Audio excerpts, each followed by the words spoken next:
I'll get rolling. Today, super happy to have on Matthew Cole of United Wholesale Lending, one of the top 1% loan officers in the country. And he's going to share some wisdom about his loan products, what makes him one of the 1%, and how he could help realtors. So, what's up, Matthew? Hey Norm, hey, thanks for having me, and hey world, how are you? Nice, man. I gave you a quick introduction, but why don't you do a better job? Why don't you introduce yourself a little bit? Yeah, hey, so my name is Matthew Cole. Just live here in Sacramento, California. Grew up in good old Yuba City, California. I still use the word almonds because that's what I did when I was a kid: shake almond trees and shake walnut trees. Did a lot of farming when I was little. Uh, but yeah, I got into the mortgage industry back in about 2001, 2002. Hmm. Pretty fun story. Yeah, sitting in front of a buddy's house, I used to do construction, and a buddy of mine pulled up, said, "Hey, you should show up to our other friend's mortgage company and give it a shot." So I quit my job the next day and showed up. So you actually were doing construction, huh? Yeah, I did underground telecommunications for fiber optic companies when I was in my early 20s. So, a buddy of mine, Matt Hennessy, who currently works at Bank of America, he gave me my first job, and first day there, I quit my other job and never looked back. So you were like, let me put down the hammer or the screwdriver or whatever, pick up the mortgage calculator, huh? It's a lot easier way to make a living. That's exactly what it was. Hung up my dirty boots, had my grandma take me to J.C. Penney's and buy me some work clothes. Ooh, J.C. Penney, baby, J.C. Penney, living Yeah, large. I know you had I some was big time you had into. some pleats in those pants, huh? Oh yeah, no, cuffed ankles, all that. Well, awesome, man. And that was 2001, huh?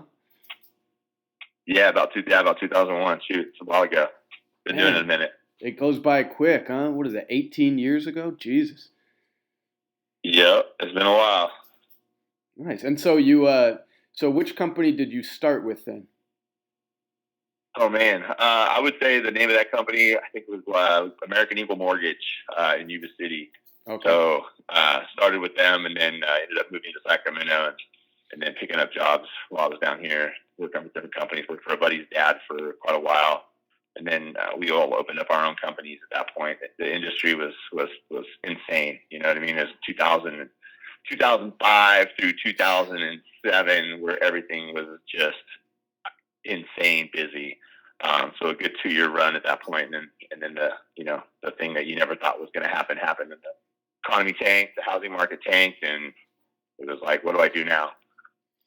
Yeah, man. And shoot, that was like the gold rush back then. We talk a lot about it whenever I have guests on the podcast because a lot of, like you've been in the business a long time. So not only the ups, but the extreme downs of that crash. And so, like, what were you doing the 2005 to 7? Like, where were you positioned? Were you super nasty subprime or were you alt A or like what kind of clientele did you have?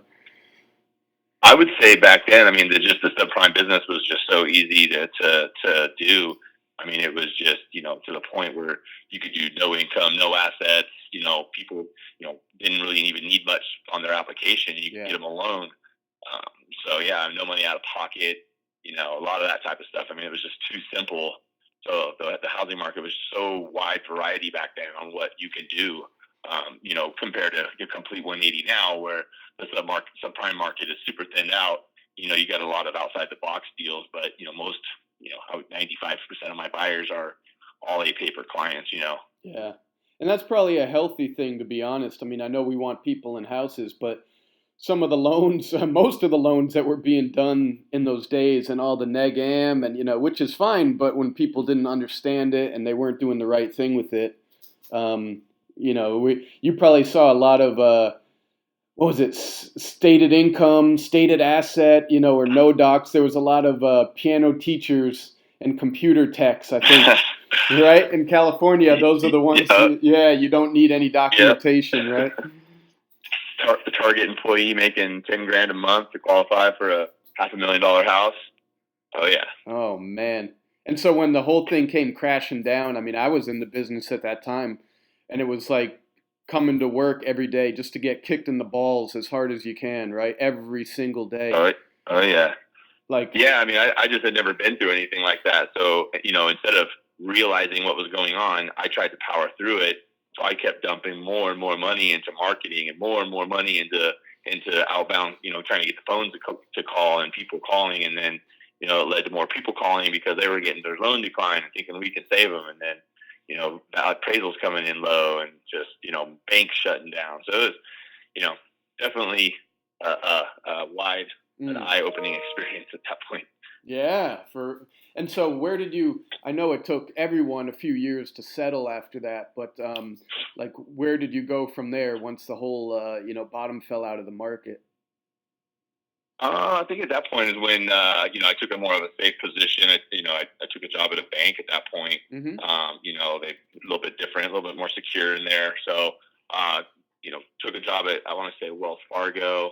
Started learning the banking side, the retail side, and that was my first like real mortgage job. I guess I'd say. I've always done mortgages, but working for a more structured bank in a retail center, so it was a little bit different, but started learning those ropes back then. So just to fight through it. And plus they had a lot of business to give at that point. So, Yeah, I mean that was everyone was closing down, so the few that were remained standing, had a good funnel of business, even though it was hard to close. I'm sure. Um, oh yeah, 100%. and now tell me about United Wholesale Lending and what landed you over there. This place has been here for a while. Owned by two good friends of mine. They've been pounding me to come over here and work, and I was always kind of hesitant just to jump back into the wholesale lending side. Just being on the retail side for so long after the market crashed. The first thing to go was the wholesale mortgage brokers. Hmm. So, I felt like it has paid its dues, and being a wholesale lender is always the best. It's always been the best for me. Just the variety of options, the competitive interest rates, just being able to kind of set my own standard here. So met with these guys and just figured the time was right. So made the jump back into the wholesale lending side as a mortgage broker back in 2018. Okay. Left the retail side, and it's going to take a God's will to get me to go back. It's been Ah, so nice. amazing. Yeah, and for someone who's dumb as me, explain the wholesale versus retail. What's the difference in lending? Yeah, so you're going to have your banks and you're going to have your direct lending side, who are going to be like your wholesale lenders. They have their own, they fund the money on their own dime. Mm, Then they end up selling it directly to, the investor at that point. Where we are a wholesale lender, we are kind of like a middle person. We go directly to the investor ourselves, and we're using their money direct. So we don't have any additional margins added to our rates. What you get mm, with our rates are raw from the banks, okay. raw from the investors. So we're not, adding a ton of margin. So where, you know, our rates are usually going to be far more lower than theirs.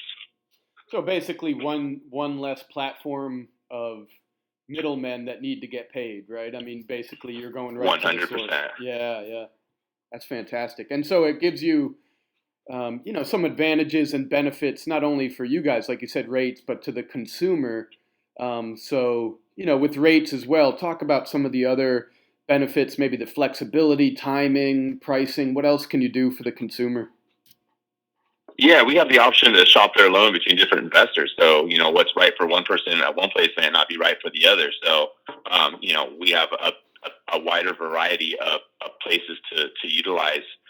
So for example, if we want to have somebody who does bank statements and the self-employed and they write off all their income, we have a place that we do our bank statement loans through. Mm, Or, we use one of the top lenders in the country, Quicken, it's a name everybody knows. But, so when I send a loan to them, they know that the name of the company. So there's no ifs, ands, or buts about that. So, just a lot of the changes has been directly with the companies that are coming into the wholesale market. mm. Yeah, and I want to ask you about that. It's a little bit of a tangent, but you talk about these big lending platforms, online lenders, giant banks, technology. I know in real estate, A lot of realtors are worried about, like Zillow selling homes, or these places Yep. that do it for nothing. Sell your home for $500. It's all technology, but it really Yeah. still comes down to relationships and people, right? 100%. I mean, at the end of the day, the Zillow, the Realtor.com. I mean, those are just opportunities that are created through their site. You could be the best in the world and not know how to handle those clients, and it's not going to do you any good. You throw $1 million at it, and you're still going to lose money. It's still about creating that relationship. Offering some kind of value to who you're working with. Whether it be the realtor or the buyer. Just offering value, not just you know not just being a face and a person and a stat. You know what I mean? So always kind of offering some sort of value, but with those online sites, they come and go. I don't feel any deep threat from those guys for the most Yeah, part. I At don't. the end of the day, a good person still likes boots on the ground and likes that face to face interaction. So Yeah, yeah, and with such a big, you're always going to get a percentage of people who think they're so slick by rate shopping to 100 places and getting teased with the online rate. But like you said, hmm I don't think it's any reason to panic in the industry for realtors or lenders, man. It's people still want to do business with people because there's trust, there's security, safety, there's knowing someone, there's assurance, there's a reputation. So you're not just a yep, number like you are with the website or with a big bank. definitely. Yeah. So let me ask you. You talked about value adding and things like that. So for realtors, because we talk a lot about this, realtors doing business these days, it's all purchase. Mhm. Yeah. What are some of the benefits of a realtor suggesting you or using you for their client using you for their mortgage? How does it help the realtor?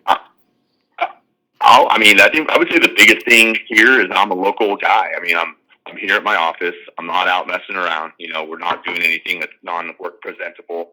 I have a marketing representative named Chelsea Peppers who is able to come out and help with the marketing for the realtor, help produce, Facebook and social media. And then, with realtors, I sit down with the client, face to face if necessary. I also have good technology for clients who, don't mind doing everything online. So I got a solid staff. My team has been in the top 1% of all loan officers in the country for the last many years. So, we get that way because we have a very good system, and the best part about it is that I never disappear. Like I'm always a part of the process Yeah. from loan application to the time they get their keys. Mm. So you're always there. And it seems like, I know you pretty well now over the years and especially working with you lately. And it seems like you're in the business, like you said, hands on. You're always solving problems, or even better, you're addressing them before they even become problems, right? So smoother Yeah. transactions, quicker closings, things ironed out, and, getting the buyer the keys. It seems like that's the huge benefit. Yeah, I mean, just doing what it takes. I mean, at the end of the day, if I need to drive to somebody because they don't understand technology and they can't drive or they're older or they just don't get it, I'm on my car. I'm headed over there. You know what I mean? So it's whatever it's going to take to get the job done and to give it, the client a pleasurable experience. Yeah, and what's interesting, a lot of places, shops, you ask these days, what do you do above and beyond? They say, oh, I have great service, and it's like, oh, okay, that's wonderful, but you actually have great service for real, and you have killer rates, which there's really not a better combination, right? Of course. I mean, ultimately, we're in a service industry. You should have good service. I mean, that's a given. If you're in the service industry and your service is bad, Yeah, you're already behind everybody. So at the end of the day, it's always not about who has the lowest rate, but when you're competing against my team and it is because we are going to beat you in service and we're going to offer the lower rates and we will never lose a loan to rate. That yeah, is basically our motto. yeah. So. And you even do some stuff like you pay for a lot of appraisals, and tell us a little about some of the extras. Yeah, so all my buyers that use us for a loan, we pay for their appraisal out of the gate. We don't ever charge them, and we pay for it at closing. Mm. So, I think last year I paid, about $80,000 in appraisals for clients. That's just what we offer. We pay for it just Damn. to speed the process up and to be more a part of the game with them. You know, buying a house is expensive with home inspections, roof certifications, you know, pest inspections, everything that they need to do there before they're even owning the home. Most clients are out $800 to $1,000, throw an appraisal on there, and if it's not the right house, you know, they're out additional money. Yeah. So what we decided to do is pay for buyers' appraisals, you know, no matter what.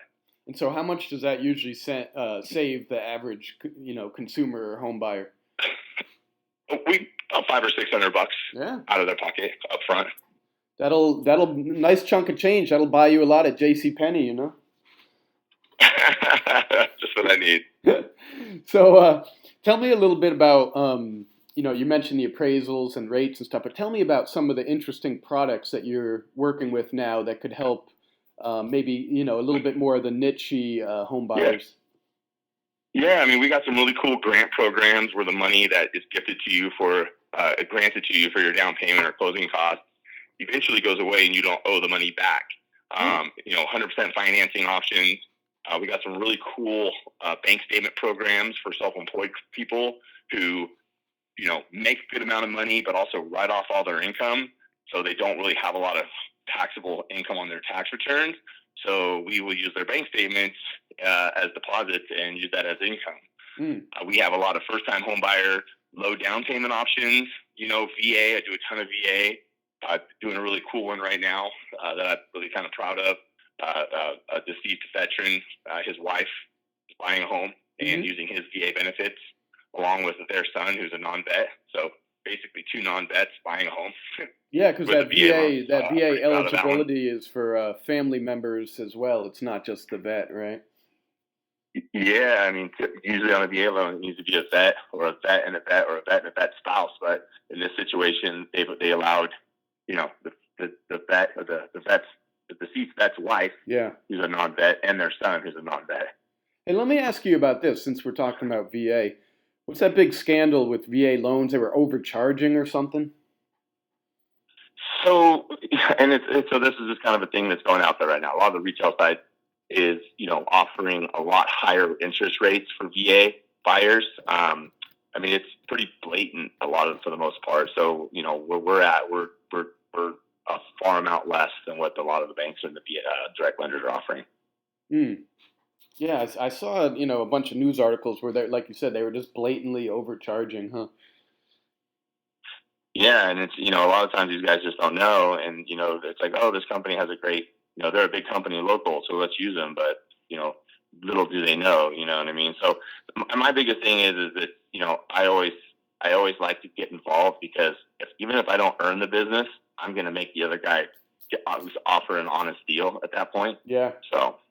Yeah, that's great. It's checks and balances, right? When people, you know, you don't have to shop around ruthlessly. You want to work with someone and commit to them, but it's like you definitely, you know, if you something wrong with you, you might get a second opinion from a doctor. So a home loan is at least as important to just confirm some good pricing.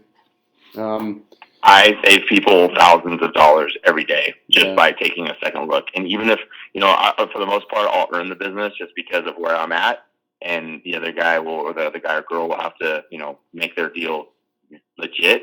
But it blows me away sometimes that the differences from what I see out there. People leading with 1 foot, and then what they end up trying to get down to. It's like, why didn't you just do that in the first place? Yeah, and you're genuine, man. You know, like I said, I know you, and of course, you love business. You love to hustle. You love to close sales and help people, but. You actually, if someone comes to you and just wants some advice or to look at a different loan being offered by someone else, you'll do it just to help them out. 100%. I actually have a couple of those right now. So yeah, I do that regularly. Yeah. So with let's say you have you of course lend in Sacramento a lot, even though you're all over California. But let's say you have someone coming to you and they're renting, they haven't bought a home yet. It could be pretty intimidating with the prices, the payments. What kind of great loan programs? Maybe their credit's not perfect. What kind of loan programs are you seeing to help first-time buyers? Well, I mean, one of the things that I do for every client that I come across is I do a full credit analysis of what I could do to improve their credit score. So typically what that is me reviewing their credit, running it through a special program that kind of sets up other, algorithms on their credit scoring. Mm-hmm. And what I can do is usually get their points up for their credit on their credit report to give them a much better loan. So, the low down stuff, FHA, those aren't, those go down to pretty low credit scores. I'd say down what we offer about 580. Mm-hmm. I think other places will go lower. But VA also about the same range. So we do go down quite low for credit. Yeah, and if you have a 560 score, you might have bigger problems in the world than buying a house right now, right? It's like Yeah, I mean, at the end of the day, if I could tell somebody right now you have a 580, here's what you need to do to get to a 600 or a 620 or a 640, and they decide to pass on that, for me, it's like I'm giving you an opportunity. Like the advice I'm giving you is probably going to save you tens of thousands of dollars. So if you're passing that up, and I know you have the opportunity to do that, like it's, you're always going to be able to buy a house, mm-hmm. but let's do it right. Let's do it the right way, so. And do you think, people start talking about how the market is like nearing that high point in certain areas, and maybe it's, still not a great time. Maybe rent is still more favorable than buying. Do you buy into that bullshit, or what's your honest opinion about the whole rent versus buy thing? I mean, ultimately, if you're buying a house, you're buying it for a long-term investment. I mean, this isn't back in the 2005 days where you can buy a house and 2 weeks later it's worth 50 grand higher. Yeah. I look at it as, if you're buying a house, don't look at it as what you're going to make tomorrow. Look on it what you're going to make in the next 10 or so years. So if the market does dip over the next few years, you're still going to have time for it to rebound and make money. Just remember that you're not in somebody else's house. Yeah. Just remember that your payment is going to stay the same no matter what. Yeah. Just remember that you're not going to have somebody else telling you what to do in your house. Like, hey, your payment's going up a couple $100 next month. Mm-hmm. So you have to look at a different perspective of why it's important to own a home, and not always look at, well, if the market dips, I'm going to lose out on something. Well, not really. Your peace of mind is going to still be there. Yeah, and there's a whole bunch of advantages, but what the rent versus buy calculators and conversations miss is, number one, over every 10-year period in U.S. history, houses have gone up in value, right? So even with the 2008 and all that stuff, if you look at big picture, but let's say you buy today and your house goes up zero over the next 5 years, you're still paying down principal, right? 100%, and exactly. And if your payment is still $2,000 a month or $3,000 a month or whatever it is, it's still that same amount throughout that entire period. If you rent a home for 10 years, you can guarantee that rent is going to go up every year. Oh, they're going up like 4 to 8% per year in Sacramento, right? It's like, yeah, so you're locking in the payment, you get tax benefits, like you said, you don't have a landlord breathing down your neck. It makes a lot of sense. Yeah, I mean, if you just do the math of, a $2,000 a month rent and every year it goes up 10%, what's that payment going to be in 10 years? Well, okay, let's buy a house. What's that payment going to be in 10 years? The exact same, so. Yeah. So what are you seeing out there with the real estate market, home prices? What's your opinion on the brick and mortar side of it? I mean, we're slamming it right now. We're extremely busy. Mortgages are fantastic. Rates are fantastic. The housing market is everybody's getting, excited again for summer to get out there and buy and be a homeowner. We are doing more loans at this time of the year than we've done many last years. So we're doing great things. I mean, it's exciting to see. It's interesting because I think a lot of it's the media or just how our society is these days with sensationalism.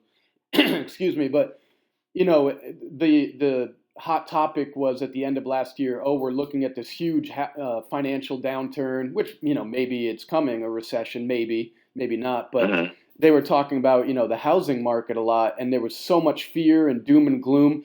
But it was more like a hiccup, and everyone was like, no, it's still pretty healthy. And it seems like it's just marching on very steadily. Maybe not white hot, like it shouldn't be, but it seems like a really balanced, healthy market. Mm-hmm. Yeah, I would agree. I mean, it's benefiting for buyers and sellers both. I mean, I'm seeing, still a little competition for each buyer, which is always healthy. You know what I mean? It keeps the housing market honest. But I'm also seeing, fair prices on homes. I'm also not seeing houses go crazy overpriced. So, there's your random bidding wars here and there. on certain neighborhoods and certain houses. But, I have a lot of clients who are one and done. Yeah. I got a lot of clients who are getting in the house on their first try. So it's getting easier, but it's just, obviously it's not a walk-in to where they can offer $20,000 less on the house either. Yeah, I mean, you have to do it correctly, right? And you have to work with the right people. But yeah, it seems like, we've always complained that we don't have a balanced market. It's too hot, it's too cold, blah, blah, blah. But now we have one. So people should take advantage. Yeah, it's definitely a fair market right now. It's not going either way. I like the way it is. I think it's a great time to buy. I see you're definitely looking to get pre-approved to buy a home. This is the ultimate time right now because rates are good and the housing market is excellent. What do you think with interest rates? Yeah, where do you see? I mean, I know you don't have a crystal ball, or the Fed chair doesn't call you directly, but what's your opinion of where rates might go? The Feds came out, not too long ago and said they're going to keep rates low, so they don't plan on any increases. So that's exciting to hear. Yeah. It's not like it was back when you were doing loans when you needed to look at unemployment and what war was going on. There's so many other things that have their hands in what drives rates nowadays. China, oil, jobs, consumers. There's just so many different things that actually drive rates. It's always hard to tell, but I know that I get alerts throughout the day through a special website that I pay for that does help me on when I think rates, it's the time to lock or time to float. So I'd love to see them, ultimately I'd love to see them go back down into the threes. That's always exciting for us. Oh, but hell yeah. I also know that for this economy and for the, planet Earth to be successful, I also know that they can't stay low all the time. You know what I mean? Yeah. So, I always look at it as if rates are going up, that means the world's doing well. So, yeah, that's a good point. Definitely. So, when you talk about your success, I want to circle back to that one number, the 1%, top 1% lender in the nation. I mean, you must be proud of that, man. You must be damn proud. Like, what does it take to get there? From a work ethic, professionalism, how did you get to become a 1%er? Yeah, I mean, we're just doing the right things here. We're not submitting bad loans. We're getting our loans approved. We're doing them efficiently and getting them closed on time. We start early, we quit late. I answer my cell phone no matter what. I'm the head chef of the restaurant. It's kind of what how I consider this. I have a sous chef, I have my baker, I have my my person that does this and that. But I'm the head chef. I make sure that everybody's doing their job and they execute it to the fullest. And we operate at a super high level. So the people that are on the staff do their job well. But just getting up early, getting my team lined out on what they need to, do to be successful for the day, making sure I'm the last one that calls it, that says we're done, But just keeping my head up and moving forward. And I know firsthand you grind like crazy, but I see the turning point for a lot of professionals is when they grind like crazy, but smart. It's smart work, not just hard work. Because doing it smart, having a system, having a team, being focused, knowing your goals, that's so important. So you turn that corner. What do For sure. What do realtors need to know about working with Matthew Cole? I mean, just know that when you're out selling houses, that you can guarantee that person that has that pre-approval letter issued from me is going to guarantee get their loan closed. Mm-hmm. No ifs, ands, or buts. If I give you a pre-approval letter, it has been beyond crazy scrubbed up front to know that the income's done, the assets are done. That borrower, without a doubt in our mind, is going to purchase a home, unless they don't, obviously, but they're going to qualify for what we give you that letter for. Mm-hmm. A peace of mind, I would say. I mean, just knowing that their clients are safe. They're going to have great communication. They're going to have great service, and they're going to for sure close. Absolutely. So now I have 3 fun questions for you here. We'll go fast with these. So nice. Giants, A's, 49ers, Raiders. What are your teams? Oh, man. All right. So baseball is the Giants. Football would be the Raiders, and basketball would be the Sacramento Kings. There you go, baby. Do you go to a lot of games? I try to. We got 6 children, so it's always difficult to try to get out, but we do get out to a couple baseball games and a couple Kings games, and definitely get out to a few Raiders games when we can. I'm sorry, the connection must be bad, or we must be going through a tunnel, because I thought you just said you have 6 children. My wife and I have 6 children. Crazy number. That's awesome, bro. So I know family's super important to you, huh? Oh yeah, man. And then that's it, though. I mean, they get it. My wife and my kids, they know that Dad works. So we do a lot of fun family stuff. When I'm at home, I'm with them, but also when that phone rings, I step away and it's phone time. You know what I mean? So that's just how serious I am about my business and about the buyers and realtors I work with. But it's my family gets it, and they know. They're a part of it with me. So. No, man, and it's cool. It's not pumping you up, but it's honestly refreshing to see a man these days take care of family and put family first, and that doesn't happen enough in our society. So, man, props to you for that. For sure, man. It's always fun, man. I love that's my favorite part is seeing them. So it's always cool. So, are you guys gonna have like 5 or 6 more, maybe? Or a dozen? What are you thinking? Absolutely not, man. We are done, and done. You know what I mean? So, our age range from 21 to 6 months. So we're through. Oh my God, that's awesome, huh? You got more birthday parties than you could handle. Man, I think about it every day, and we just had a birthday party, but man, it's been nothing but amazingness with everybody. So we're just super blessed to have everybody healthy and have them around. Awesome, man. And let me end with this one. What advice would you give, the young Matthew Cole 10, 20 years ago, 15 years ago, whenever you got into business? What advice would you give yourself? Start up Uber. I'm just kidding. What advice would I give myself? I'm actually going to pass this along because this is something that I actually picked up from somebody in the industry when I was young, actually. It would be great to be able to pass it on to myself even sooner. One of the biggest things that I think has got me to where I'm at is there's a difference between your purchase loans and your refinance loans. Mm-hmm. When interest rates drop down, it's easy to tend to go back and cherry pick through your loans and go tell everybody that they could save them money.